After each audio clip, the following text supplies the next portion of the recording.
तो साथियों, उस महान चेतना के सूर्योदय का प्रकाश ही इस धरती के समस्त अंधकार को मिटाने में सक्षम होगा, समर्थ होगा।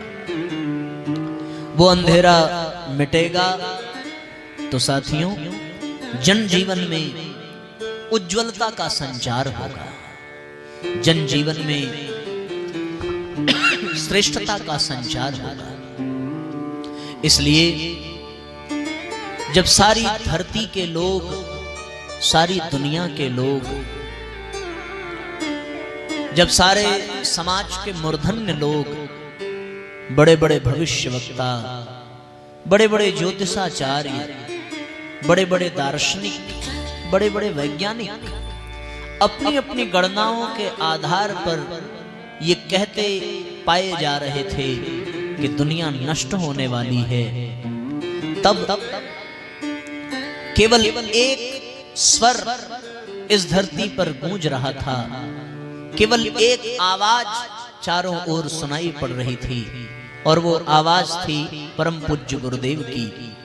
वो लेखनी, वो विचार, वो था परम पूज्य गुरुदेव का, जिन्होंने 21वीं सदी उज्जवल भविष्य का उद्घोष किया। 21वीं सदी उज्जवल भविष्य लेकर के आने वाली है, ऐसा उद्घोष केवल और केवल परम पूज्य गुरुदेव ने किया। ये उज्जवल भविष्य की बात जब पूज्य गुरुदेव करते हैं,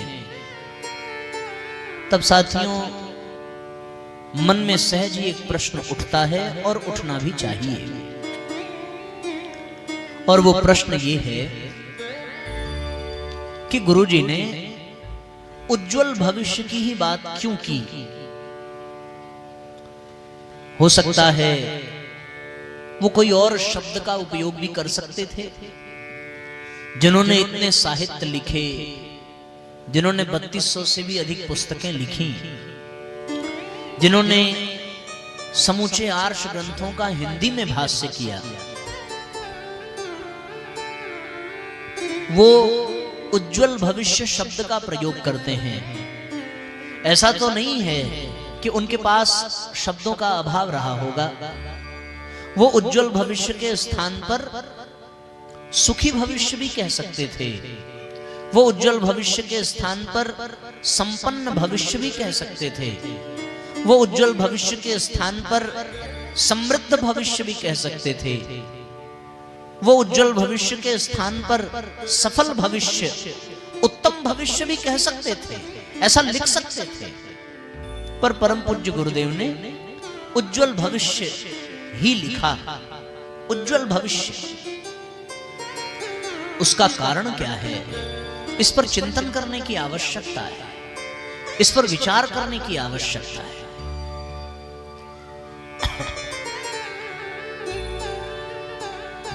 अच्छा, कितने लोग ध्यान से सुन रहे हैं? हाथ उठाइए जरा।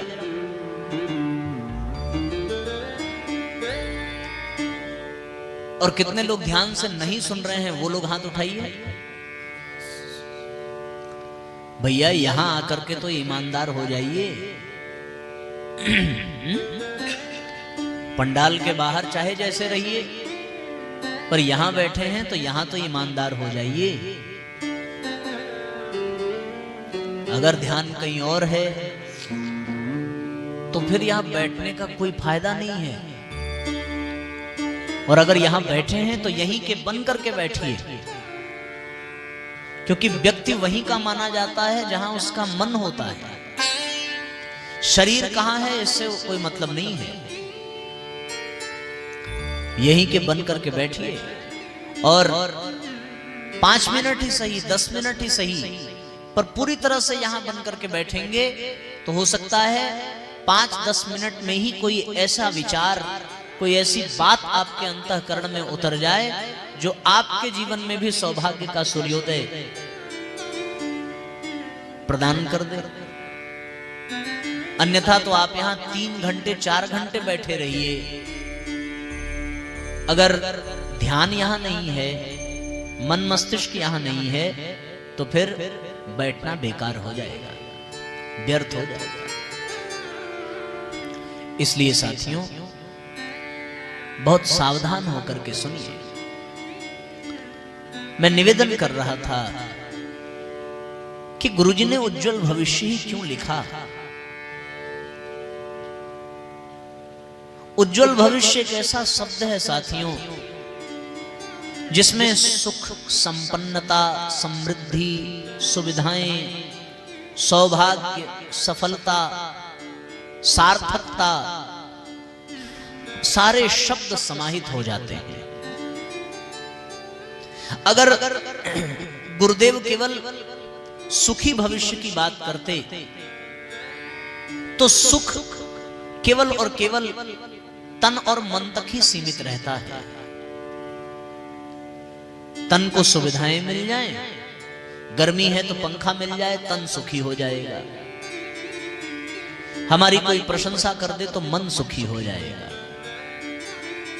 तो केवल इतने भर से ही उज्जवल भविष्य नहीं होगा, इससे तो सुखी भविष्य हो जाएगा। प्रशंसा तो लोग रावण की भी किया करते थे।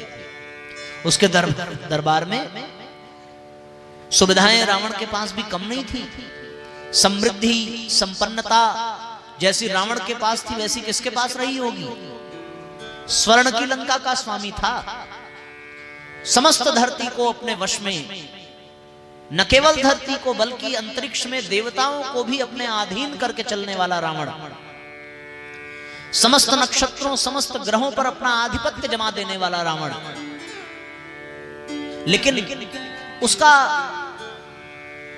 सुखी जीवन, संपन्न जीवन, समृद्ध जीवन, सफल जीवन भी उसके उज्जवल भविष्य का आधार न बन सका। जीवन तो उसका सुखमय था, लेकिन भविष्य उसका उज्जवल नहीं था। जीवन में उसके समृद्धि थी, जीवन में उसके सफलता थी। क्यों? सफल तो हो गया ना। माता सीता का हरण करने में रावण सफल हो गया, लेकिन जटायु माता सीता को बचाने में सफल ना हो सके। तो सफलता की दृष्टि से तो रावण सफल है, पर जटायु सफल नहीं है। पर एक बात मैं आपसे कहना चाहता हूं, रावण का जीवन सफल जीवन है, पर जटायु का जीवन सार्थक जीवन है। और जिस जीवन में सार्थकता होती है, उसका भविष्य उज्जवल होता है। उज्जवल भविष्य सफलता के आधार पर नहीं खड़ा होता, उज्जवल भविष्य सार्थकता के आधार पर खड़ा होता है। रावण के जीवन में समृद्धि है, संपन्नता है, पर भगवान राम के जीवन में संपन्नता नहीं है। भगवान राम के जीवन में समृद्धि नहीं है। रावण पैसे वाला है, संपत्ति वाला है, उसके जीवन में संपत्ति है। तो एक बात मैं आपसे यह भी कहता हूं कि संपत्ति से भरा, समृद्धि से भरा, संपदा से भरा जीवन उज्जवल भविष्य का आधार नहीं बन सकता। साधना से भरा, संस्कार से भरा और शालीनता से भरा जीवन उज्जवल भविष्य का आधार बनता है। राम का जीवन संस्कारित जीवन था, राम का जीवन साधना से भरा हुआ जीवन था, राम का जीवन शालीनता से भरा जीवन था। सो राम का भविष्य उज्जवल है, रावण का भविष्य उज्जवल नहीं था। रावण के जीवन में सुख है, सुखी जीवन है रावण का। दास, दासियां, नौकर, चाकर, सुख सुविधाएं, सुखी जीवन है। तो फिर यह कहना आवश्यक होगा कि भैया सुखी जीवन उज्जवल भविष्य का आधार नहीं है। राम के जीवन में सुख नहीं है, पर राम के जीवन में शांति है। शांति उज्जवल भविष्य का आधार है, सुख उज्जवल भविष्य का आधार नहीं है।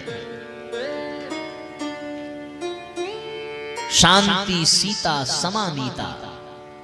और रावण ने जब यह अनुभव किया कि सुख से हम अपने भविष्य को उज्जवल नहीं बना सकते, उज्जवल भविष्य के लिए शांति आवश्यक है, तो वो शांति की प्रतिमूर्ति वो माता सीता को हर लेना चाहता है। तो क्या छीनने से शांति आती है?